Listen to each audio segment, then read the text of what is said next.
Hey everyone, welcome to today's edition of One Single Story, where each weekday we look at a passage from the one-year Bible and we have a conversation about it. Jay Rivenbark and myself are the host, and today we're joined by Wendy Korbusieski.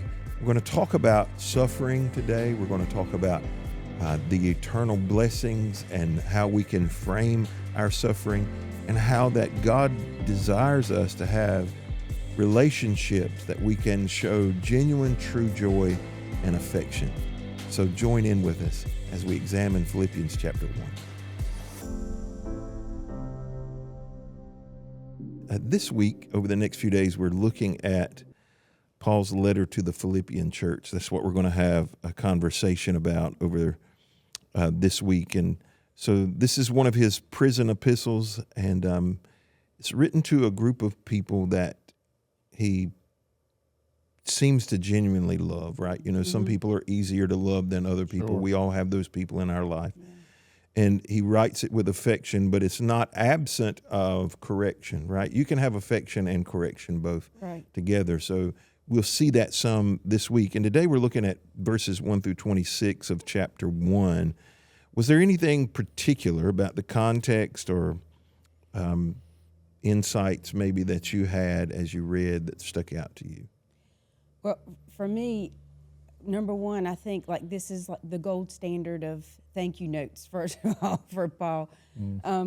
It's written with just such joy, and it starts out with like this such heart of thankfulness to these people at Philippi. And for listeners, my heart is always going to go out to the new Bible reader or the rusty, dusty Bible reader, like we're pulling it out.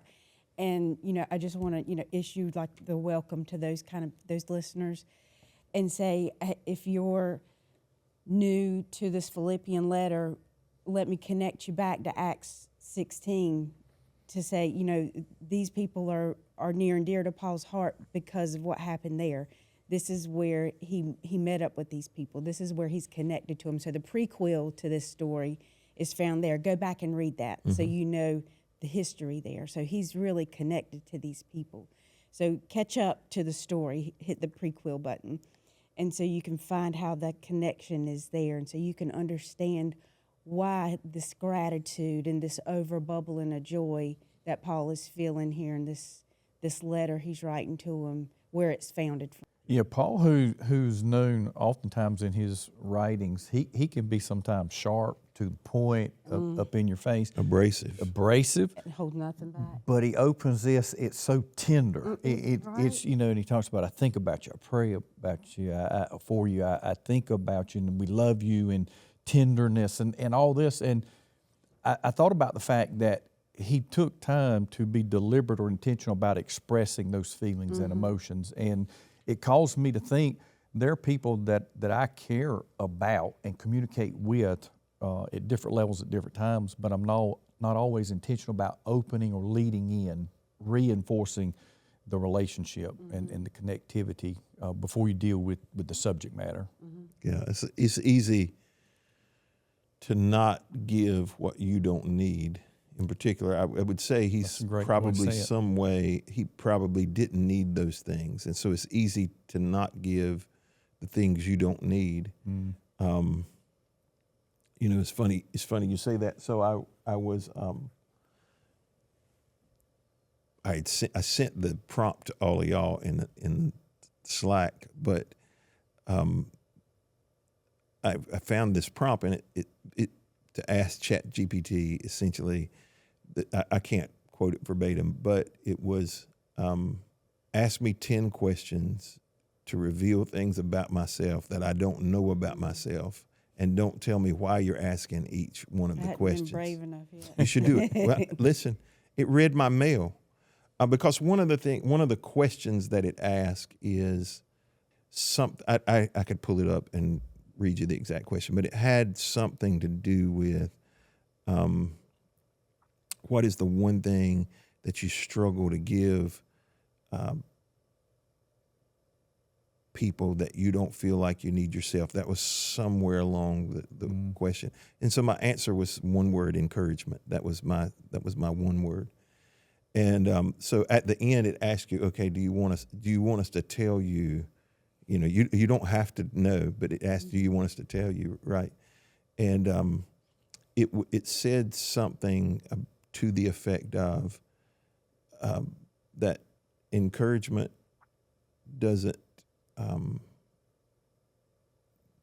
is not the fuel that you live on, but it is often the fuel other people live on, and it costs you nothing to give it, yet you withhold it. And yesterday we were practicing, sitting around in this conversation, and I was talking about Jeff Foxworthy. I'd seen a podcast in the last few days with him, and how he was raised in Hapeville, Georgia, and went to the Dwarf House, which is the original Chick-fil-A, and Truett Cathy was his mentor from a kid. Then long before Truett was a billionaire and Jeff Foxworthy was the redneck comedian, But they asked him, what's something that he told you? He said, the thing that sticks with me to this day is that everybody needs encouragement, and it's one thing that costs you nothing, so you should give it out freely. And, I would say, based on all of my reading from Paul, he would give a verse or two of, hey, how y'all doing? Tell them I said hello, adios, I'm out of here. But in general, you didn't feel the warmth and affection, And I think some of that comes from the fact that the church was started from jail, and he's writing from prison in a very similar, situation. He says in verse 5, he talks about because of your partnership in the gospel from the first day until now.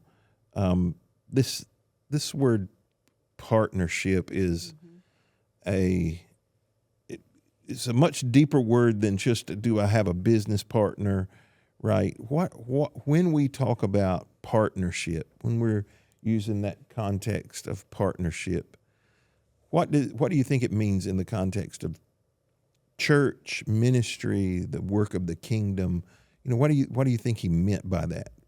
I think he's saying everybody has an important role. Those folks did, and you said in related to the church today, everybody is a participant, or should be a participant, is a partner in what we do. Recently we had somebody come in and talk about some of the mission work that we were doing through the church, and I made the statement coming behind them that whether you pray, give, or go, you are partnering. Everybody has a different role, but everybody has an important role. And to say partner is to give ownership to something. Right. It's a unified purpose, a shared commitment to a single goal. Yeah. And no matter what your role is in that, it's all falls under that one unifying purpose.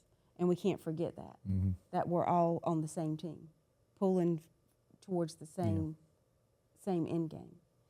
And whether our work looks like something here or abroad, whether it's on a platform or wiping a kid's snotty nose, it's kingdom work, and we're all doing it together.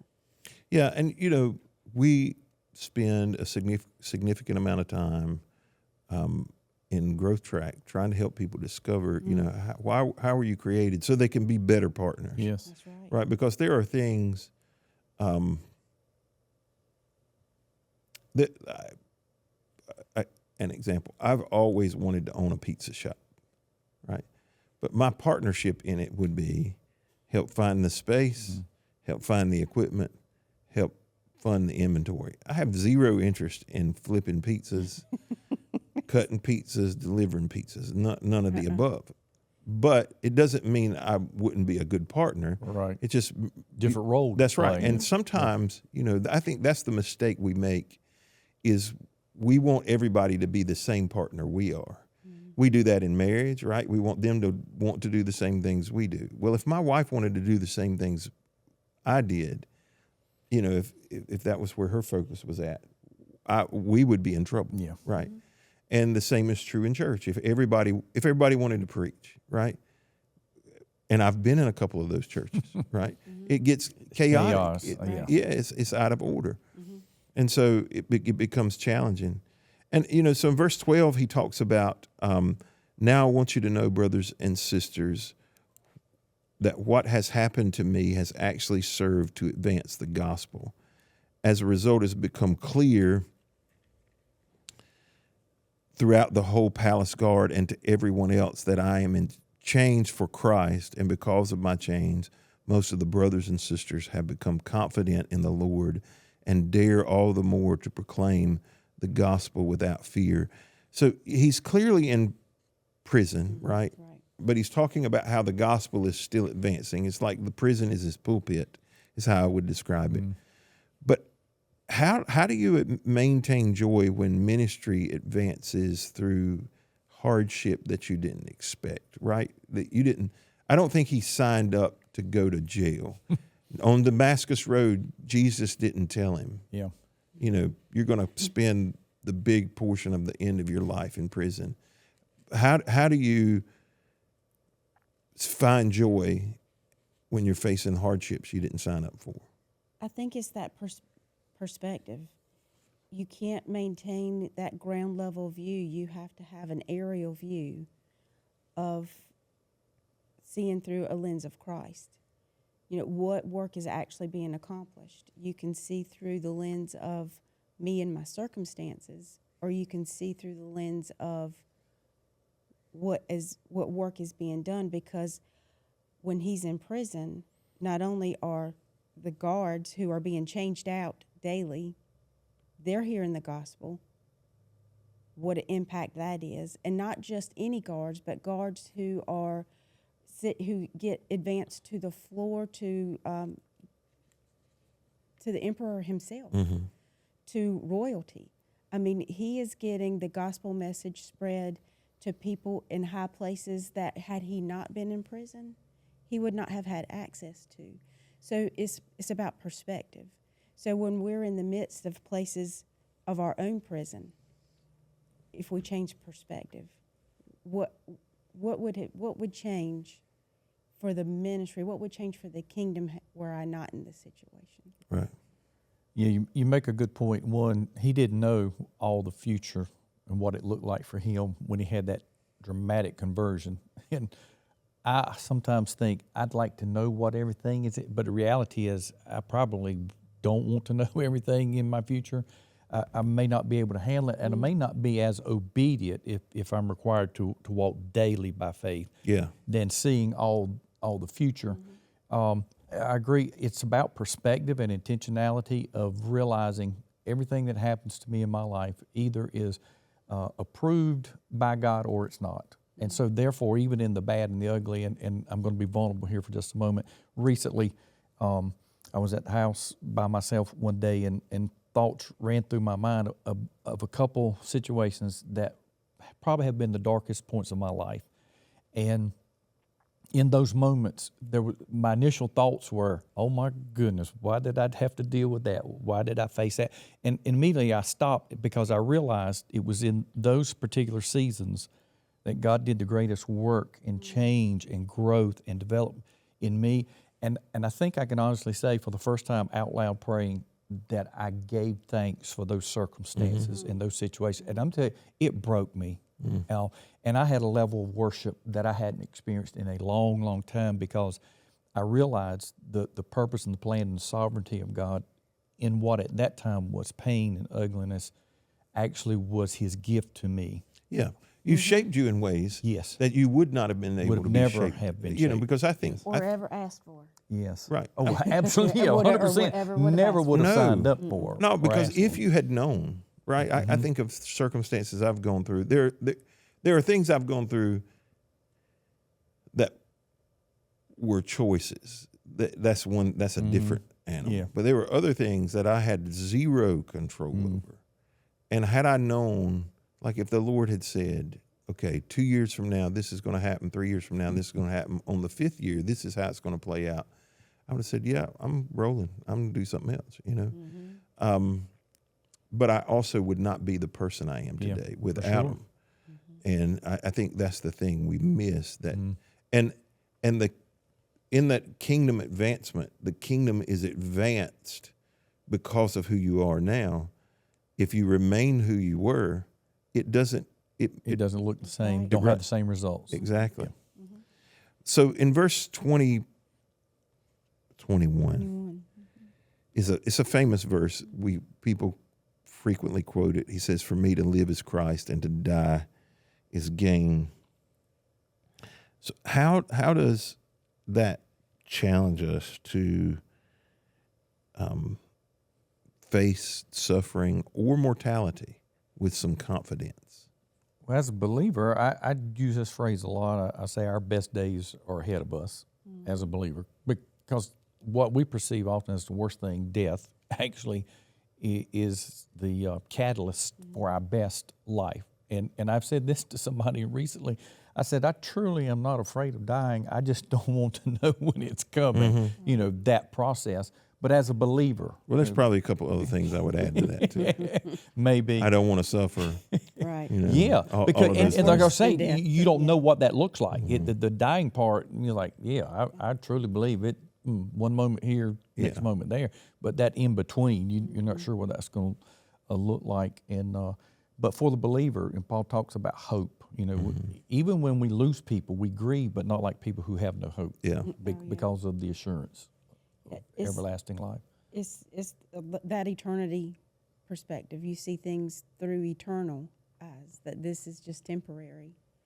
And so when you start to see things through an eternal perspective, like this is just the beginning. Right.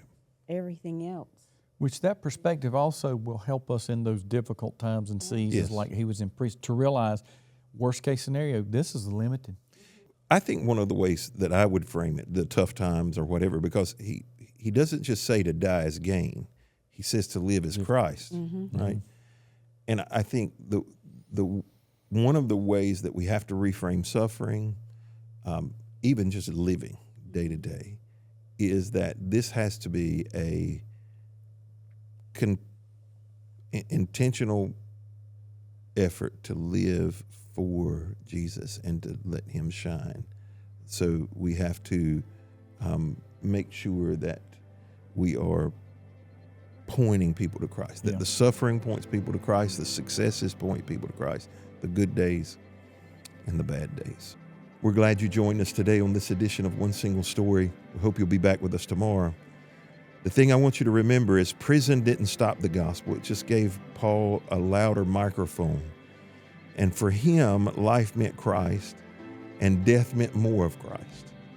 And so I would encourage you today, make sure that you live a life full of Christ and understand that when it ends, you have more of him than you do today.